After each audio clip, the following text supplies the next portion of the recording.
ಹೇಗಿದ್ದೀರಿಯಲ್ಲ, options trading ಕೋರ್ಸ್ನ ಇನ್ನೊಂದು ವಿಡಿಯೋಕ್ಕೆ welcome. ಈ ಒಂದು ವಿಡಿಯೋದಲ್ಲಿ ನಾನು ಓಪನ್ ಇಂಟ್ರೆಸ್ಟ್ ಅಂದರೆ ಏನು, ಚೇಂಜ್ ಇನ್ ಓಪನ್ ಇಂಟ್ರೆಸ್ಟ್ ಅಂದರೆ ಏನು, ವಾಲ್ಯೂಮ್ ಮತ್ತು ಓಪನ್ ಇಂಟ್ರೆಸ್ಟ್ ನಡುವೆ ಏನು ಡಿಫ್ರೆನ್ಸ್ ಇರುತ್ತೆ ಇದೆಲ್ಲವನ್ನು ಡಿಸ್ಕಸ್ ಮಾಡ್ತೀನಿ. ಇಲ್ಲಿ ಈ ಒಂದು ವಿಡಿಯೋದಲ್ಲಿ ನಾನೇನು ಮಾತಾಡ್ತೀನಿ ಇದೆಲ್ಲ ಕೇವಲ ಎಜುಕೇಷನಲ್ ಪರ್ಪಸ್ಗೆ ಮಾತ್ರ, ಯಾವುದೇ ರೀತಿಯ ರೆಕಮೆಂಡೇಷನ್ ಅಲ್ಲ. ನನ್ನ ಈ ಒಂದು ಕೋರ್ಸ್ ಕಂಪ್ಲೀಟಾಗಿ ಫ್ರೀ ಆಗಿರುತ್ತೆ. ನೀವು ನನ್ನ ವೀಡಿಯೋಸ್ಗಳನ್ನು ಲೈಕ್ ಮತ್ತು ಶೇರ್ ಮಾಡೋದ್ರ ಮೂಲಕ, ಅದೇ ರೀತಿ ನನ್ನ ಚಾನಲ್ಗೆ ಸಬ್ಸ್ಕ್ರೈಬ್ ಮಾಡೋದ್ರ ಮೂಲಕ ಸಪೋರ್ಟನ್ನು ಮಾಡ್ಬೋದು. ಈ ಕೋರ್ಸಿನ ಹಿಂದಿನ ವಿಡಿಯೋಗಳಲ್ಲಿ ನಾನು ಫ್ಯೂಚರ್ಸ್ ಅಂದರೆ ಏನು, ಆಪ್ಷನ್ಸ್ ಅಂದರೆ ಏನು ಇದೆಲ್ಲವನ್ನು ಡಿಸ್ಕಸ್ ಮಾಡಿದ್ದೀನಿ. ಫ್ಯೂಚರ್ಸ್ ಕಾಂಟ್ರಾಕ್ಟ್ ಇರ್ಬೋದು, ಆಪ್ಷನ್ಸ್ ಕಾಂಟ್ರಾಕ್ಟ್ ಇರ್ಬೋದು. ಇವು ಒಂದು ಕಾಂಟ್ರಾಕ್ಟ್ಗಳು ಫ್ಯೂಚರಲ್ಲಿ ಒಂದು ದಿನ ಎಕ್ಸ್ಪೈರ್ ಆಗ್ತವೆ. ಇದನ್ನು ಯಾರು ಬೈ ಮಾಡಿದಾರೋ ಅಥವಾ ಯಾರು ಸೆಲ್ ಮಾಡಿದಾರೋ ಅವರಿಗೆ ಒಂದಿಷ್ಟು ರೈಟ್ಸ್ ಅಥವಾ ಆಬ್ಲಿಗೇಷನ್ಸನ್ನು ಕೊಡುತ್ತೆ. ಅವರು ಯಾವ ರೀತಿಯ ಕಾಂಟ್ರಾಕ್ಟನ್ನು ಬೈ ಮಾಡಿದ್ದಾರೆ ಅಥವಾ ಸೆಲ್ ಮಾಡಿದ್ದಾರೆ ಅನ್ನೋ ಆಧಾರದಲ್ಲಿ. ಸೊ ಇಲ್ಲಿ ಓಪನ್ ಇಂಟ್ರೆಸ್ಟ್ ಬಗ್ಗೆ ಎಕ್ಸ್ಪ್ಲೈನ್ ಮಾಡಲಿಕ್ಕೆ ನಾನು ಒಂದು ಎಕ್ಸಾಂಪಲನ್ನು ತಗೋತೀನಿ. ಅದಕ್ಕೆ ನಾನು ನಿಫ್ಟಿಯ ಫ್ಯೂಚರ್ ಕಾಂಟ್ರಾಕ್ಟನ್ನು ಇಲ್ಲಿ ಎಕ್ಸಾಂಪಲ್ಗೆ ತಗೋತೀನಿ. ಅದರ ಜೊತೆ ನಾನಿಲ್ಲಿ ಒಂದು 4 ಜನ ಟ್ರೇಡರ್ಸ್ಗಳು ಇದ್ದಾರೆ ಅಂತ ಅನ್ಕೋತೀನಿ. ಮೊದಲ ಟ್ರೇಡರ್ ಹೆಸರು ರಶ್ಮಿತ್ ಶೆಟ್ಟಿ ಅಂತ ಹೇಳಿ, ಎರಡನೇ ಟ್ರೇಡರ್ ಹೆಸರು ಪ್ರಿಯರಾಮ್ ಅಂತ ಹೇಳಿ, ಮೂರನೇ ಟ್ರೇಡರ್ ಹೆಸರು ಮನೋಜ್ ಅಂತ ಹೇಳಿ, ನಾಲ್ಕನೇ ಟ್ರೇಡರ್ ಹೆಸರು ಅನಿಲ್ ಅಂತ ಹೇಳಿ. ಫ್ಯೂಚರ್ಸ್ ಇರ್ಬೋದು, ಆಪ್ಷನ್ಸ್ ಇರ್ಬೋದು, ಇವುಗಳನ್ನು ನಾವು ಟ್ರೇಡ್ ಮಾಡಬೇಕಾದ್ರೆ ಲಾಟ್ಗಳ ಲೆಕ್ಕದಲ್ಲಿ ಟ್ರೇಡ್ ಮಾಡಬೇಕಾಗತ್ತೆ. ಸೊ ಇಲ್ಲಿ ಈ ಒಂದು ಫ್ಯೂಚರ್ ಕಾಂಟ್ರಾಕ್ಟ್ ಬಗ್ಗೆ ನಾನು ಮಾತಾಡೋದಾದರೆ, ಇದರ ಬಗ್ಗೆ ಈ ಒಂದು ಟ್ರೇಡರ್ಸ್ಗಳೇನಿದ್ದಾರೆ ಇಲ್ಲಿ ಇವರಿಗೆ ಒಂದು ಒಪಿನಿಯನ್ ಇರುತ್ತೆ. ಕೆಲವರಿಗೆ ಫ್ಯೂಚರಲ್ಲಿ ಇದರ ಪ್ರೈಸ್ ಜಾಸ್ತಿ ಆಗುತ್ತೆ ಅಂತ ಅನಿಸ್ಬೋದು, ಕೆಲವರಿಗೆ ಮುಂಬರುವ ದಿನಗಳಲ್ಲಿ ಇದರ ಪ್ರೈಸ್ ಕಡಿಮೆ ಆಗ್ಬೋದು ಅಂತ ಅನಿಸ್ಬೋದು. ಅವರ ಒಂದು ಒಪಿನಿಯನ್ಗೆ ಅನುಗುಣವಾಗಿ ಅವರು ತಮ್ಮ ಪೊಸಿಷನನ್ನು ಬಿಲ್ಡ್ ಮಾಡಲಿಕ್ಕೆ ನೋಡ್ತಾ ಇರ್ತಾರೆ. ರಶ್ಮಿತ್ಗೆ ನಿಫ್ಟಿ ಏನಿದೆ ಇದರ ಬೆಲೆ ಮುಂಬರುವ ದಿನಗಳಲ್ಲಿ ಜಾಸ್ತಿ ಆಗುತ್ತೆ ಅಂತ ಅನಿಸಿದರೆ ಅವರು ನಿಫ್ಟಿ ಫ್ಯೂಚರಿನ ಒಂದು ಕಾಂಟ್ರಾಕ್ಟನ್ನು ಬೈ ಮಾಡಲಿಕ್ಕೆ ನೋಡ್ತಾ ಇರ್ಬೋದು. ಫಾರ್ ಎಕ್ಸಾಂಪಲ್, ಇವರು ಒಂದು ಲಾಟನ್ನು ಬೈ ಮಾಡಲಿಕ್ಕೆ ನೋಡ್ತಾ ಇದ್ದಾರೆ ಅಂತ ಅಂದ್ಕೊಳ್ಳೋಣ. ಅದೇ ರೀತಿ ಇಲ್ಲಿ ಪ್ರಿಯರಾಮ್ ಒಂದು ಕಾಂಟ್ರಾಕ್ಟನ್ನು ಸೆಲ್ ಮಾಡಲಿಕ್ಕೆ ನೋಡ್ತಾ ಇರ್ಬೋದು. ಇವರ ವ್ಯೂ ಏನಿದೆ ಅಂದರೆ ನಿಫ್ಟಿಯ ಬೆಲೆ ಮುಂಬರುವ ದಿನಗಳಲ್ಲಿ ಕಡಿಮೆ ಆಗುತ್ತೆ ಅನ್ನೋ ಕಾರಣ ಇರ್ಬೋದು. ಇಲ್ಲಿ ಟ್ರೇಡರ್ಸ್ಗಳಿಗೆ ಈ ಒಂದು ಅಂಡರ್ಲೈಯಿಂಗ್ ಇನ್ಸ್ಟ್ರೂಮೆಂಟ್ನ ಬಗ್ಗೆ ಡಿಫ್ರೆಂಟ್ ಒಪಿನಿಯನ್ ಇದೆ. ಅವರ ಒಪಿನಿಯನ್ಗೆ ಅನುಗುಣವಾಗಿ ಅವರು ತಮ್ಮ ಪೊಸಿಷನನ್ನು ಬಿಲ್ಡ್ ಮಾಡಲಿಕ್ಕೆ ನೋಡ್ತಾ ಇದ್ದಾರೆ. ಸೊ ಇಲ್ಲಿ ರಶ್ಮಿತ್ ಬೈಯರ್ ಅಂತ ಹೇಳ್ಬೋದು, ಪ್ರಿಯರಾಮ್ ಸೆಲ್ಲರ್ ಅಂತ ಹೇಳ್ಬೋದು ಈ ಒಂದು ಎಕ್ಸಾಂಪಲಲ್ಲಿ. ಸೊ ಇವರು ಬೈ ಮಾಡಬೇಕು ಅಥವಾ ಸೆಲ್ ಮಾಡಬೇಕು ಅಂತ ನೋಡೋದಾದರೆ ಯಾವುದೋ ಒಂದು ಪ್ರೈಸಲ್ಲಿ ಇವರಿಬ್ಬರು ಅಗ್ರಿ ಆದರೆ, ಒಂದು ಪ್ರೈಸ್ ರಶ್ಮಿತ್ಗೆ ಬೈ ಮಾಡಲಿಕ್ಕೆ ಒಳ್ಳೆ ಪ್ರೈಸ್ ಅಂತ ತೋರಿದರೆ, ಅದೇ ಪ್ರೈಸ್ ಪ್ರಿಯರಾಮ್ಗೆ ಸೆಲ್ ಮಾಡಲಿಕ್ಕೆ ಒಳ್ಳೆ ಪ್ರೈಸ್ ಅಂತ ತೋರಿದರೆ, ಇವರಿಬ್ಬರ ನಡುವೆ ಒಂದು ಟ್ರಾನ್ಸಾಕ್ಷನ್ ಆಗುತ್ತೆ. ಅದನ್ನು ನಾವು ಟ್ರೇಡ್ ಅಂತ ಹೇಳ್ತೀವಿ. ಸೊ ಈ ಒಂದು ಟ್ರೇಡ್ ಆದಾಗ ಇಲ್ಲಿ ಇದು ಫ್ಯೂಚರ್ ಕಾಂಟ್ರಾಕ್ಟ್ ಆಗಿರೋ ಕಾರಣಕ್ಕೆ ರಶ್ಮಿತ್ ಒಂದು ಫ್ಯೂಚರ್ ಕಾಂಟ್ರಾಕ್ಟನ್ನು ಬೈ ಮಾಡಿದ್ದಾರೆ, ಪ್ರಿಯರಾಮ್ ಆ ಒಂದು ಫ್ಯೂಚರ್ ಕಾಂಟ್ರಾಕ್ಟನ್ನು ಇಲ್ಲಿ ಸೆಲ್ ಮಾಡಿದ್ದಾರೆ. ಅದೇ ರೀತಿ ಇಲ್ಲಿ ಮನೋಜ್ಗೆ ಈ ಒಂದು ನಿಫ್ಟಿ ಏನಿದೆ ಇದರ ಬೆಲೆ ಜಾಸ್ತಿ ಆಗುತ್ತೆ ಅಂತ ಅನಿಸ್ಬೋದು. ಸೊ ಹಾಗಾಗಿ ಅವರು ನಿಫ್ಟಿಯ ಫ್ಯೂಚರನ್ನು ಬೈ ಮಾಡಲಿಕ್ಕೆ ನೋಡ್ತಾ ಇರ್ಬೋದು. ಬಟ್ ಇವರು 10 ಲಾಟನ್ನು ಬೈ ಮಾಡಲಿಕ್ಕೆ ನೋಡ್ತಾ ಇದ್ದಾರೆ ಅಂತ ಅಂದ್ಕೊಳ್ಳೋಣ. ಅದೇ ಅನಿಲ್ಗೆ ಇದು ಕಡಿಮೆ ಆಗುತ್ತೆ ಅಂತ ಅನಿಸ್ಬೋದು ಬೆಲೆ, ಅವರು ಒಂದು 10 ಲಾಟನ್ನು ಸೆಲ್ ಮಾಡಲಿಕ್ಕೆ ನೋಡ್ತಾ ಇರ್ಬೋದು. ಸೊ ಇವರಿಬ್ಬರ ನಡುವೆ ಏನಾದರೂ ಒಂದು ಪ್ರೈಸ್ ಮ್ಯಾಚ್ ಆದರೆ, ಒಂದು ಪ್ರೈಸ್ ಇಬ್ಬರಿಗೂ ಅಗ್ರಿ ಆದರೆ ಇವರಿಬ್ಬರ ನಡುವೆ ಏನಾಗುತ್ತೆ, ಒಂದು ಟ್ರೇಡ್ ಆಗುತ್ತೆ, ಒಂದು ಟ್ರಾನ್ಸಾಕ್ಷನ್ ಆಗುತ್ತೆ ಅಂತ ಹೇಳ್ಬೋದು. ಸೊ ಇಲ್ಲಿ ಟ್ರೇಡರ್ಸ್ಗಳ ನಡುವೆ ಇಲ್ಲಿ ಟ್ರೇಡ್ ಆಗ್ತಾ ಇದೆ, ಟ್ರಾನ್ಸಾಕ್ಷನ್ ಆಗ್ತಾ ಇದೆ ಅಂತ ನಾನು ಹೇಳೋದಾದರೆ ಒಂದು ಕ್ವಶನ್ ಏನು ಬರುತ್ತೆ ಅಂದರೆ ಎಷ್ಟು ಕ್ವಾಂಟಿಟಿ ಟ್ರೇಡ್ ಆಯಿತು ಅಂತ ಬರುತ್ತೆ. ಸೊ ಇಲ್ಲಿ ಟ್ರೇಡರ್ಸ್ಗಳ ನಡುವೆ ವ್ಯವಹಾರ ಆದಾಗ ಎಷ್ಟು ಕ್ವಾಂಟಿಟಿ ಟ್ರೇಡ್ ಆಯಿತು ಅಂತ ನಾವೇನು ಕ್ಯಾಲ್ಕುಲೇಟ್ ಮಾಡ್ತೀವಿ ಇದನ್ನು ನಾವು ವಾಲ್ಯೂಮ್ ಅಂತ ಹೇಳ್ತೀವಿ. ಸೊ ಈ ಒಂದು ಎಕ್ಸಾಂಪಲಲ್ಲಿ ಮೊದಲ ಟ್ರೇಡ್ ಏನಾಯಿತು ರಶ್ಮಿತ್ ಮತ್ತು ಪ್ರಿಯರಾಮ್ ನಡುವೆ, ಆಗ ಎಷ್ಟು ಕ್ವಾಂಟಿಟಿ ಟ್ರೇಡ್ ಆಯಿತು ಅಂತ ಕೇಳಿದರೆ 1 ಲಾಟ್ ಅಂತ ಹೇಳ್ಬೋದು. ಅದೇ ಮನೋಜ್ ಮತ್ತು ಅನಿಲ್ ನಡುವೆ ಟ್ರೇಡ್ ಆದಾಗ ಎಷ್ಟು ಕ್ವಾಂಟಿಟಿ ಟ್ರೇಡ್ ಆಯಿತು ಅಂತ ಕೇಳಿದರೆ 10 ಕ್ವಾಂಟಿಟಿ ಅಂತ ಹೇಳ್ಬೋದು. ಸೊ ಇವೆರಡು ಟ್ರೇಡ್ಗಳಿಂದ ಒಟ್ಟು ಎಷ್ಟು ಕ್ವಾಂಟಿಟಿ ಟ್ರೇಡ್ ಆಯಿತು ಅಂತ ಕೇಳಿದರೆ 11 ಕ್ವಾಂಟಿಟಿ ಅಂತ ಹೇಳ್ಬೋದು. ಇದನ್ನು ನಾವು ವಾಲ್ಯೂಮ್ ಅಂತ ಹೇಳ್ತೀವಿ. ವಾಲ್ಯೂಮ್ ನಮಗೆ ಎಷ್ಟು ಕ್ವಾಂಟಿಟಿ ಟ್ರೇಡ್ ಆಯಿತು ಅಂತ ಹೇಳುತ್ತೆ. ಸೊ ಒಂದು ವಿಷಯ ನಾವು ಇಲ್ಲಿ ಏನು ನೋಡ್ಬೋದಂದರೆ, ಟ್ರೇಡ್ಗಳು ಆಗ್ತಾ ಇದ್ದ ಹಾಗೆ ವಾಲ್ಯೂಮ್ ಏನಿದೆ ಇದು ಇನ್ಕ್ರೀಸ್ ಆಗ್ತಾ ಹೋಗುತ್ತೆ. ಮತ್ತು ನಾವು ಒಂದು ನಿರ್ದಿಷ್ಟ ಅವಧಿಯಲ್ಲಿ ಎಷ್ಟು ವಾಲ್ಯೂಮ್ ಟ್ರೇಡ್ ಆಯಿತು ಅಂತಲೂ ಸಹ ಬೇಕಾದರೆ ನೋಡ್ಬೋದು. ಫಾರ್ ಎಕ್ಸಾಂಪಲ್ 5 ನಿಮಿಷದಲ್ಲಿ ಎಷ್ಟು ಕ್ವಾಂಟಿಟಿ ಟ್ರೇಡ್ ಆಯಿತು ಅಂತ ಬೇಕಾದರೆ ನಾವು ಕ್ಯಾಲ್ಕುಲೇಟ್ ಮಾಡ್ಬೋದು, ಅಥವಾ ಒಂದು ದಿನದಲ್ಲಿ ಎಷ್ಟು ಕ್ವಾಂಟಿಟಿ ಟ್ರೇಡ್ ಆಯಿತು ಅಂತ ಬೇಕಾದರೆ ನಾವು ನೋಡ್ಬೋದು. ಸೊ ಎಷ್ಟು ಕ್ವಾಂಟಿಟಿ ಟ್ರೇಡ್ ಆಯಿತು ಅಂತ ನಾವೇನು ಕ್ಯಾಲ್ಕುಲೇಟ್ ಮಾಡ್ತೀವಿ ಅದನ್ನು ನಾವು ವಾಲ್ಯೂಮ್ ಅಂತ ಹೇಳ್ತೀವಿ. ನಾವು ಒಂದು ವಿಷಯ ಇಲ್ಲಿ ಗಮನಿಸ್ಬೋದು, ಅದೇನೆಂದರೆ ಒಂದು ಟ್ರೇಡ್ ಅಂತ ಆಗಬೇಕಾದ್ರೆ ಅಲ್ಲಿ ಒಬ್ಬ ಬಯರ್ ಇರಬೇಕಾಗತ್ತೆ, ಅದೇ ರೀತಿ ಒಬ್ಬ ಸೆಲ್ಲರ್ ಇರಬೇಕಾಗತ್ತೆ. ಇಲ್ಲಿ ನಿಫ್ಟಿಯ ಫ್ಯೂಚರ್ ಕಾಂಟ್ರಾಕ್ಟ್ ಟ್ರೇಡ್ ಆಗಿದೆ. ರಶ್ಮಿತ್ ಮತ್ತು ಮನೋಜ್ ಬೈ ಮಾಡಿದ್ದಾರೆ, ಪ್ರಿಯರಾಮ್ ಮತ್ತು ಅನಿಲ್ ಸೆಲ್ ಮಾಡಿದ್ದಾರೆ. ಸೊ ಇಲ್ಲಿ ಈ ಒಂದು ಟ್ರಾನ್ಸಾಕ್ಷನ್ ಏನಾಗಿದೆ, ಇಲ್ಲಿ ನಾನೇನು ಹೇಳಬಹುದಂದರೆ ಕಾಂಟ್ರಾಕ್ಟ್ಗಳು ಕ್ರಿಯೇಟ್ ಆಗಿದೆ ಅಂತ ಹೇಳ್ಬೋದು. ಯಾಕಂದರೆ ಈ ಒಂದು ಟ್ರೇಡ್ಗಳು ಆಗಲಿಕ್ಕಿಂತ ಮುಂಚೆ ಯಾವುದೇ ಕಾಂಟ್ರಾಕ್ಟ್ಗಳು ಕ್ರಿಯೇಟ್ ಆಗಿರಲಿಲ್ಲ. ಇಲ್ಲಿ ರಶ್ಮಿತ್ ಮತ್ತು ಪ್ರಿಯರಾಮ್ ಒಂದು ಪ್ರೈಸಲ್ಲಿ ಎಗ್ರಿ ಆಗಿರೋ ಕಾರಣಕ್ಕೆ ಇಲ್ಲಿ ಒಂದು ಕಾಂಟ್ರಾಕ್ಟ್ ಕ್ರಿಯೇಟ್ ಆಗಿದೆ ಅಂತ ಹೇಳ್ಬೋದು. ಇಲ್ಲಿ ಅದೇ ರೀತಿ ಇಲ್ಲಿ ಮನೋಜ್ ಮತ್ತು ಅನಿಲ್ ನಡುವೆ ಒಂದು ಟ್ರೇಡ್ ಆಗಿದಾಗ ಇಲ್ಲಿ ಒಂದು ನಿಫ್ಟಿಯ ಫ್ಯೂಚರ್ ಕಾಂಟ್ರಾಕ್ಟ್ ಕ್ರಿಯೇಟ್ ಆಗಿದೆ ಅಂತ ಹೇಳ್ಬೋದು. ಸೊ ಇಲ್ಲಿ ಈ ಒಂದು ಕಾಂಟ್ರಾಕ್ಟ್ ಏನು ಕ್ರಿಯೇಟ್ ಆಗಿದೆ, ಇದು ಆ್ಯಕ್ಟಿವ್ ಆಗಿದೆಯಾ, ಈ ಒಂದು ಕಾಂಟ್ರಾಕ್ಟ್ ಈಗ ಓಪನ್ ಆಗಿದೆಯಾ ಅಂತ ಕೇಳಿದರೆ ನಾನು ಹೌದು ಅಂತ ಹೇಳ್ಬೋದು. ಯಾಕಂದರೆ ಸಪೋಸ್ ಇದೇ ಸಿಚುವೇಷನನ್ನು ನಾವು ಎಕ್ಸ್ಪೈರಿವರೆಗೆ ತೊಗೊಂಡು ಹೋದರೆ, ಅಂದರೆ ಎಕ್ಸ್ಪೈರಿವರೆಗೆ ಇವರು ಕಾಂಟ್ರಾಕ್ಟನ್ನು ಬೈ ಮಾಡಿದ್ದನ್ನು ಅವರ ಬಳಿ ಇಟ್ಕೊಂಡ್ರೆ, ಇವರು ಸೆಲ್ ಮಾಡಿದ್ದನ್ನು ಅವರ ಬಳಿ ಇಟ್ಕೊಂಡಿದ್ರೆ, ಎಕ್ಸ್ಪೈರ್ ಆಗುವಾಗ ಎಕ್ಸ್ಪೈರಿಯ ದಿನ ಈ ಒಂದು ಕಾಂಟ್ರಾಕ್ಟ್ ಏನಿದೆ ಅದಕ್ಕೆ ಅನುಗುಣವಾಗಿ ಅದರ ಪ್ರಕಾರ ಇವರು ಏನು ಮಾಡಬೇಕು ಅದನ್ನು ಮಾಡಬೇಕಾಗತ್ತೆ. ರಶ್ಮಿತ್ ಮತ್ತು ಮನೋಜ್ ಬೈ ಮಾಡಬೇಕಾಗತ್ತೆ, ಪ್ರಿಯರಾಮ್ ಮತ್ತು ಅನಿಲ್ ಸೆಲ್ ಮಾಡಬೇಕಾಗತ್ತೆ. ಸೊ ರೈಟ್ ನಾವು ನಾನಿಲ್ಲಿ ಈ ಒಂದು ಕಾಂಟ್ರಾಕ್ಟ್ ಏನುಗಳು ಇಲ್ಲಿ ಕ್ರಿಯೇಟ್ ಆಗಿದ್ದಾವೆ, ಇವುಗಳು ಓಪನ್ ಆಗಿದೆ ಅಂತ ಕೇಳಿದರೆ ನಾನು ಹೌದು ಅಂತ ಹೇಳ್ಬೋದು. ಈ ಒಂದು ಕಾಂಟ್ರಾಕ್ಟ್ಗಳು ಆ್ಯಕ್ಟಿವ್ ಇದ್ದಾವೆ ಅಂತ ನಾನು ಹೇಳ್ಬೋದು. ಸೊ ಹಾಗಿದ್ದರೆ ನಾನು ಈ ಒಂದು ಕಾಂಟ್ರಾಕ್ಟ್ಗಳನ್ನು ಯಾವ ರೀತಿ ಕ್ಲೋಸ್ ಮಾಡ್ಬೋದು? ನಾವು ಟ್ರೇಡನ್ನು ಮಾಡುವಾಗ ಸಪೋಸ್ ಯಾವುದಾದ್ರೂ ಒಂದನ್ನು ಬೈ ಮಾಡಿದ್ದೀವಿ ಅಂತ ಅಂದ್ಕೊಳ್ಳೋಣ. ನಮ್ಮ ಪೊಸಿಷನ್ ಇಲ್ಲಿ ಓಪನ್ ಆಗಿರುತ್ತೆ. ಆಗ ನಮ್ಮ ಪೊಸಿಷನನ್ನು ನಾನು ಕ್ಲೋಸ್ ಮಾಡಬೇಕಂದ್ರೆ ನಾವೇನು ಮಾಡ್ತೀವಿ? ನಾವು ನಮ್ಮ ಬಳಿ ಇರೋದನ್ನು ಸೆಲ್ ಮಾಡ್ತೀವಿ. ಅದೇ ನೀವು ಫಸ್ಟು ಸೆಲ್ ಮಾಡಿದಿರಿ ಅಂತ ಅಂದ್ಕೊಳ್ಳೋಣ. ನಿಮ್ಮ ಪೊಸಿಷನ್ ಓಪನ್ ಆಗಿದೆ. ಪೊಸಿಷನನ್ನು ಕ್ಲೋಸ್ ಮಾಡಬೇಕಂದ್ರೆ ನೀವು ಏನು ಮಾಡಬೇಕು? ನೀವು ಬೈ ಮಾಡಬೇಕು.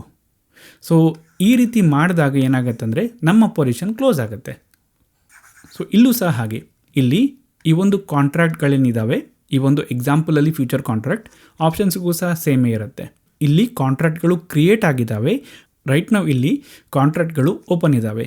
ಸಪೋಸ್ ಈ ಟ್ರೇಡರ್ಗಳು ಈ ಕಾಂಟ್ರಾಕ್ಟ್ಗಳನ್ನು ಕ್ಲೋಸ್ ಮಾಡಬೇಕು ಅಂತ ಅಂದ್ಕೊಂಡ್ರೆ ಏನು ಮಾಡಬೇಕಾಗತ್ತೆ? ರಶ್ಮಿತ್ ತಮ್ಮ ಬಳಿ ಏನೊಂದು ಒಂದು ಲಾಟನ್ನು ಇವರು ಬೈ ಮಾಡಿದ್ದಾರೆ, ಅದನ್ನು ಸೆಲ್ ಮಾಡಬೇಕಾಗತ್ತೆ. ಪ್ರಿಯರಾಮ್ ತಾವೇನು ಸೆಲ್ ಮಾಡಿದ್ದಾರೆ ಅದನ್ನು ಬೈ ಮಾಡಬೇಕಾಗತ್ತೆ. ಅದೇ ರೀತಿ ಮನೋಜ್ ಬೈ ಮಾಡಿದವರು ಸೆಲ್ ಮಾಡಬೇಕಾಗತ್ತೆ. ಎಷ್ಟು ಅಂತ ಕೇಳಿದರೆ 10 ಲಾಟ್. ಅದೇ ರೀತಿ ಅನಿಲ್ 10 ಲಾಟ್ ಏನು ಸೆಲ್ ಮಾಡಿದ್ದಾರೆ ಅವರು ಅದನ್ನು ಬೈ ಮಾಡಬೇಕಾಗತ್ತೆ. ಸೊ ಹಾಗೆ ಮಾಡಿದಾಗ ಏನಾಗುತ್ತೆ, ಕಾಂಟ್ರಾಕ್ಟ್ ಏನಿದೆ ಅದು ಕ್ಲೋಸ್ ಆಗಿದೆ ಅಂತ ನಾನು ಹೇಳ್ಬೋದು. ಸೊ ಈ ರೀತಿ ಮಾಡಿದಾಗ ಏನಾಗುತ್ತೆ ಅಂದರೆ ಕಾಂಟ್ರಾಕ್ಟ್ಗಳು ಕ್ಲೋಸ್ ಆಗ್ತವೆ. ಇಲ್ಲಿ ರಶ್ಮಿತ್ ಏನು ಬೈ ಮಾಡಿದ್ದಾರೆ ಅವರು ಪ್ರಿಯರಾಮ್ಗೆ ವಾಪಸ್ ಸೆಲ್ ಮಾಡಬೇಕಂತಿಲ್ಲ. ಅವರು ಅದನ್ನು ಸೆಲ್ ಮಾಡಿದ್ರಾಯಿತು. ಮುಂಚೆ ಯಾರು ಸೆಲ್ ಮಾಡಿದಾರೋ ಅವರು ಅದನ್ನು ಬೈ ಮಾಡಿದ್ರಾಯಿತು. ಸಪೋಸ್ ಇಲ್ಲಿ ರಶ್ಮಿತ್ ಪ್ರಿಯರಾಮಿಂದ ಬೈ ಮಾಡಿದ್ದಾರೆ ಫಸ್ಟು, ಅವರು ಪ್ರಿಯರಾಮ್ಗೆ ಅದನ್ನು ಸೆಲ್ ಮಾಡಬೇಕಂತಿಲ್ಲ. ಸಪೋಸ್ ಈ ಒಂದು ಎಕ್ಸಾಂಪಲಲ್ಲಿ ರಶ್ಮಿತ್ ಏನಿದ್ದಾರೆ ಅವರು ತಮ್ಮ ಒಂದು ಕಾಂಟ್ರಾಕ್ಟ್ ಏನಿದೆ ಅದನ್ನು ಕ್ಲೋಸ್ ಮಾಡಬೇಕು ಅಂತ ಅಂದ್ಕೊಂಡ್ರೆ ಅವರು ಸೆಲ್ ಮಾಡಬೇಕು. ಎಷ್ಟು? 1 ಲಾಟ್. ಇಲ್ಲಿ ಅನಿಲ್ ಇವರು 10 ಲಾಟನ್ನು ಸೆಲ್ ಮಾಡ್ಕೊಂಡು ಕೂತ್ಕೊಂಡಿದ್ದಾರೆ. ಇವರು ಬೇಕಾದರೆ ಆ ಒಂದು ಲಾಟನ್ನು ಬೈ ಮಾಡ್ಬೋದು. ಸೊ ಆವಾಗ ಏನಾಗುತ್ತೆ, ರಶ್ಮಿತ್ ನೆಟ್ ಪೊಸಿಷನ್ 0 ಆಗುತ್ತೆ. ಅನಿಲ್ ನೆಟ್ ಪೊಸಿಷನ್ ಮುಂಚೆ 10 ಕಾಂಟ್ರಾಕ್ಟನ್ನು ಸೆಲ್ ಮಾಡಿದರು, ಈಗ ಒಂದನ್ನು ಅವರು ವಾಪಸ್ ಬೈ ಮಾಡಿದ್ದಾರೆ, ಅಂದರೆ 9 ಕಾಂಟ್ರಾಕ್ಟನ್ನು ಸೆಲ್ ಮಾಡಿದ ಹಾಗೆ ಆಗುತ್ತೆ. ಸೊ ಇಲ್ಲಿ ಮನೋಜ್ ಏನಿದ್ದಾರೆ ಇವರು ತಮ್ಮ ಬಳಿ ಏನೊಂದು 10 ಕಾಂಟ್ರಾಕ್ಟನ್ನು ಬೈ ಮಾಡಿ ಇಟ್ಕೊಂಡಿದ್ದಾರೆ, ಅದರಲ್ಲಿ ಒಂದು ಕಾಂಟ್ರಾಕ್ಟನ್ನು ಸೆಲ್ ಮಾಡ್ತೀನಿ ಅಂತ ಬಂದರೆ ಅದನ್ನು ಬೇಕಾದರೆ ಪ್ರಿಯರಾಮ್ ಬೈ ಮಾಡ್ತೀನಿ ಅಂತ ಬರ್ಬೋದು. ಸೊ ಆಗಲೂ ಸಹ ಏನಾಗುತ್ತೆ, ಮನೋಜ್ ಮುಂಚೆ 10 ಕಾಂಟ್ರಾಕ್ಟನ್ನು ಬೈ ಮಾಡಿದರು, ಈಗ ಅದರಲ್ಲಿ ಒಂದನ್ನು ಸೆಲ್ ಮಾಡಿದ್ದಾರೆ, ಅಂದರೆ ಇವರ ಬಳಿ 9 ಪೊಸಿಷನ್ ಉಳಿದಿದೆ, ಅಂದರೆ ಇವರ ಬಳಿ 9 ಕಾಂಟ್ರಾಕ್ಟ್ ಉಳಿದಿದೆ. ಪ್ರಿಯರಾಮ್ ಮುಂಚೆ 1 ಕಾಂಟ್ರಾಕ್ಟನ್ನು ಸೆಲ್ ಮಾಡಿದರು, ನಂತರ ಅವರು ಅದನ್ನು ಬೈ ಮಾಡಿದ್ದಾರೆ, ಅಂದರೆ ಇವರ ಬಳಿ ಈಗ ಯಾವುದೇ ಕಾಂಟ್ರಾಕ್ಟ್ ಇಲ್ಲ, 0 ಆಯಿತು ಅಂತ ಹೇಳಿ. ಸೊ ಈ ರೀತಿ ಮಾಡೋದರ ಮೂಲಕನೂ ಸಹ ಫ್ಯೂಚರ್ ಕಾಂಟ್ರಾಕ್ಟ್ಗಳು ಟ್ರೇಡ್ ಆಗ್ಬೋದು. ಯಾರಿಂದ ನಾವು ಟ್ರೇಡ್ ಮಾಡಿದೆವು ಅವರ ಜೊತೆನೇ ನಾವು ಪುನಃ ಅದನ್ನು ಕ್ಲೋಸ್ ಮಾಡಬೇಕಂತಿಲ್ಲ. ನಾವು ಬೈ ಮಾಡಿರೋದನ್ನು ಸೆಲ್ ಮಾಡಬೇಕಾಗತ್ತೆ, ಸೆಲ್ ಮಾಡಿರೋದನ್ನು ಬೈ ಮಾಡಬೇಕಾಗತ್ತೆ. ಸೊ ಹೀಗೆ ಆದಾಗ ಕಾಂಟ್ರಾಕ್ಟ್ಗಳೇನಿದ್ದಾವೆ ಅವುಗಳು ಕ್ಲೋಸ್ ಆಗ್ತವೆ. ಸೊ ಈ ಒಂದು ಸಿಚುವೇಷನಲ್ಲಿ ಒಂದು ಕ್ವಶನ್ ನಮ್ಗೆ ಏನು ಬರುತ್ತೆ ಅಂದರೆ, ರೈಟ್ ನಾವು ಮಾರ್ಕೆಟಲ್ಲಿ ಈ ಒಂದು ಅಂಡರ್ಲೈಯಿಂಗ್ ಇನ್ಸ್ಟ್ರೂಮೆಂಟ್ ಏನಿದೆ ಇದರ ಎಷ್ಟು ಕಾಂಟ್ರಾಕ್ಟ್ಗಳು ಓಪನ್ ಇದ್ದಾವೆ ಅನ್ನೋದು ಒಂದು ಕ್ವಶನ್ ಆಗುತ್ತೆ. ಸೊ ಈ ಒಂದು ವ್ಯಾಲ್ಯೂ ಏನಿದೆ ಅಂದರೆ ರೈಟ್ ನಾವು ಮಾರ್ಕೆಟಲ್ಲಿ ಒಂದು ಇನ್ಸ್ಟ್ರೂಮೆಂಟ್ಗೆ ಎಷ್ಟು ಕಾಂಟ್ರಾಕ್ಟ್ಗಳು ಓಪನ್ ಇದ್ದಾವೆ ಅಂತ ನಾವೇನು ಕ್ಯಾಲ್ಕುಲೇಟ್ ಮಾಡ್ತೀವಿ, ಇದನ್ನು ನಾವು ಓಪನ್ ಇಂಟ್ರೆಸ್ಟ್ ಅಂತ ಹೇಳ್ತೀವಿ. ಯಾಕೆ ಓಪನ್ ಇಂಟ್ರೆಸ್ಟ್ ಅಂತ ಹೇಳ್ತೀವಿ ಅಂದರೆ, ಓಪನ್ ಅಂತ ಯಾಕೆ ಹೇಳ್ತೀವಿ ಅಂದರೆ ಈ ಒಂದು ಕಾಂಟ್ರಾಕ್ಟ್ಗಳು ಓಪನ್ ಇದ್ದಾವೆ, ಅವುಗಳು ಆ್ಯಕ್ಟಿವ್ ಇದ್ದಾವೆ.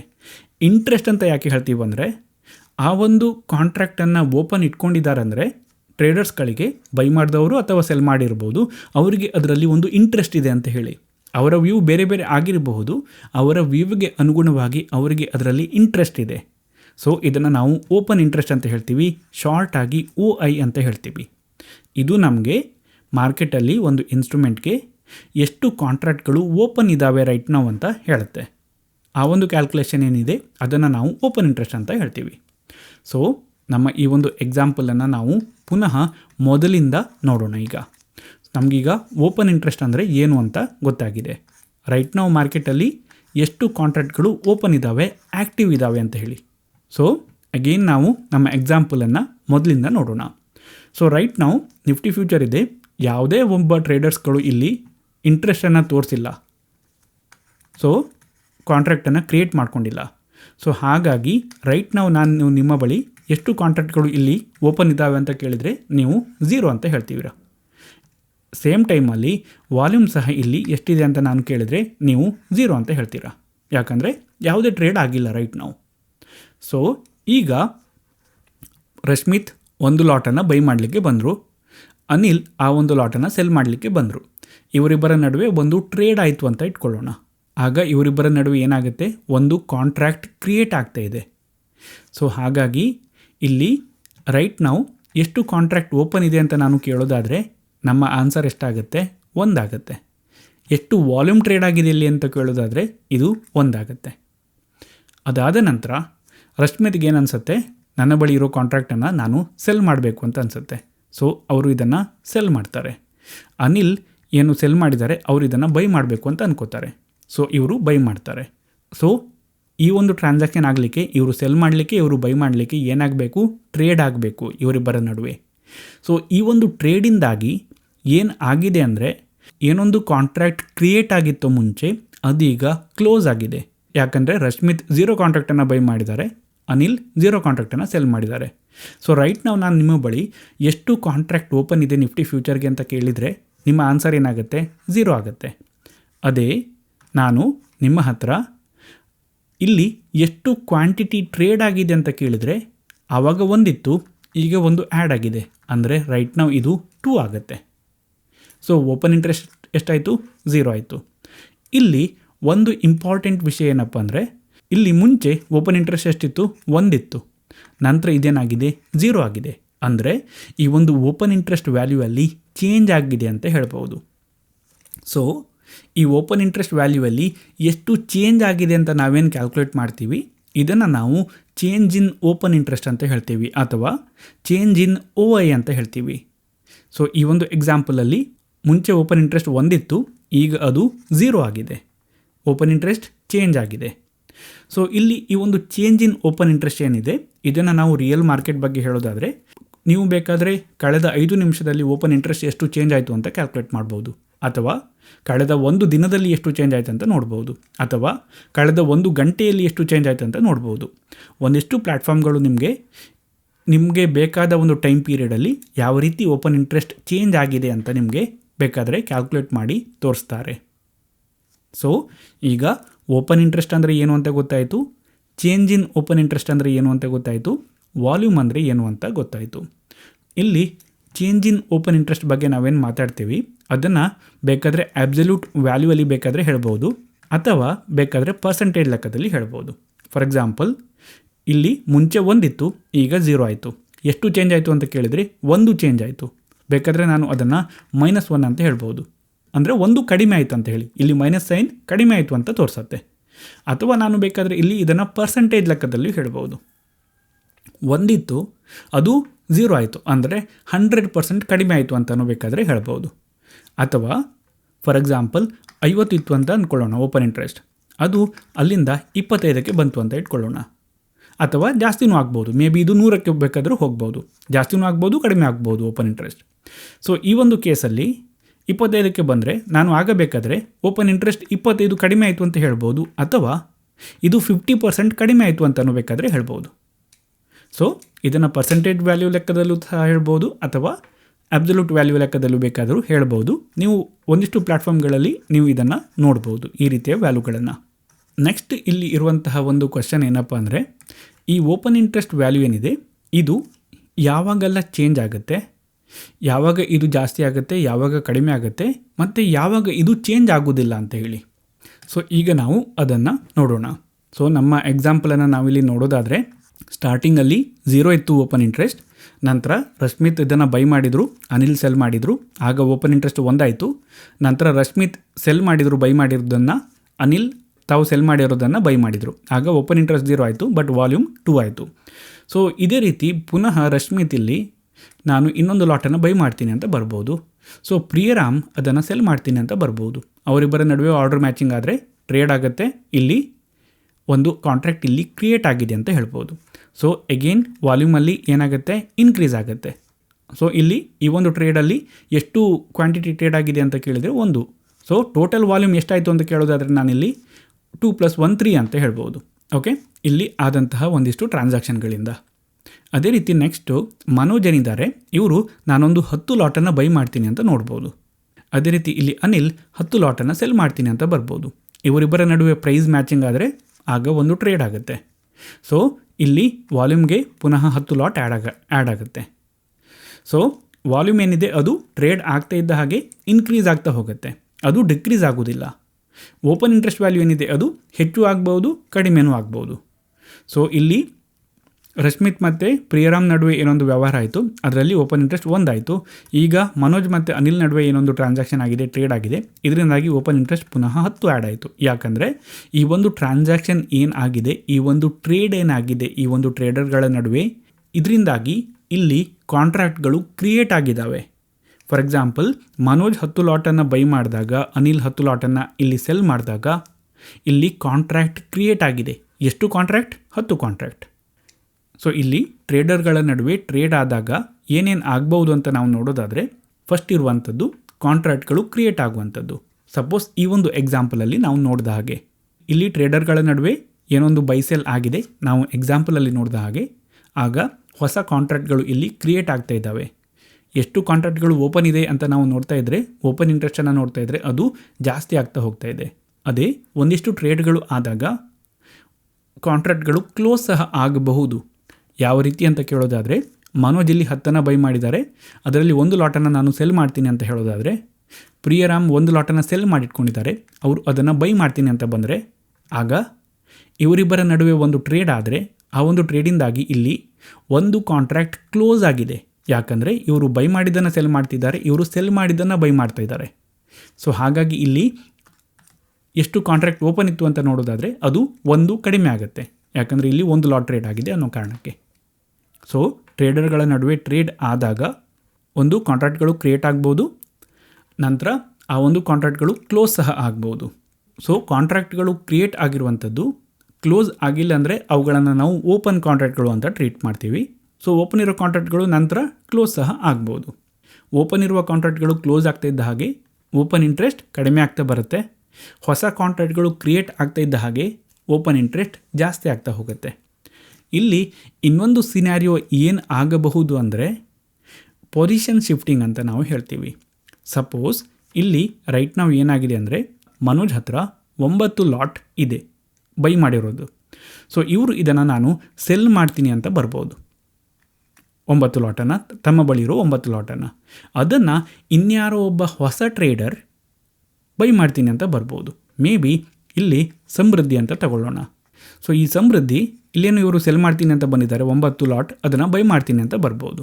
ಸೊ ಈಗ ಈ ಒಂದು ಟ್ರೇಡಿಂದಾಗಿ ಏನು ಆಗ್ತಿದೆ ಅಂತ ಕೇಳಿದರೆ, ಕಾಂಟ್ರಾಕ್ಟ್ಗಳು ಏನೊಂದು ಓಪನ್ ಆಗಿದ್ವೋ ಅವು ಕ್ಲೋಸ್ ಆಗ್ತಿದೆ ಅಂತ ಕೇಳಿದರೆ ಇಲ್ಲ. ಮನೋಜ್ ತಮ್ಮ ಬಳಿ ಇರೋ ಕಾಂಟ್ರಾಕ್ಟನ್ನು ಸೆಲ್ ಮಾಡ್ತಾ ಇದ್ದಾರೆ, ಹೌದು. ಆದರೆ ಇಲ್ಲಿ ಸಮೃದ್ಧಿ ಅದನ್ನು ಬೈ ಮಾಡ್ತಾ ಇದ್ದಾರೆ. ಅವರು ತಾವು ಸೆಲ್ ಮಾಡಿರೋದನ್ನು ಇಲ್ಲಿ ಬೈ ಮಾಡ್ತಾ ಇಲ್ಲ. ರೈಟ್ ನಾವಿಲ್ಲಿ ಮಾರ್ಕೆಟಲ್ಲಿ ಎಷ್ಟು ಕಾಂಟ್ರಾಕ್ಟ್ಗಳು ಓಪನ್ ಇದ್ದಾವೆ ಅಂತ ನೋಡೋದಾದರೆ ಅದರ ವ್ಯಾಲ್ಯೂಯಲ್ಲಿ ಚೇಂಜ್ ಆಗ್ತಾ ಇಲ್ಲ ಈ ಒಂದು ಟ್ರೇಡಿಂದಾಗಿ.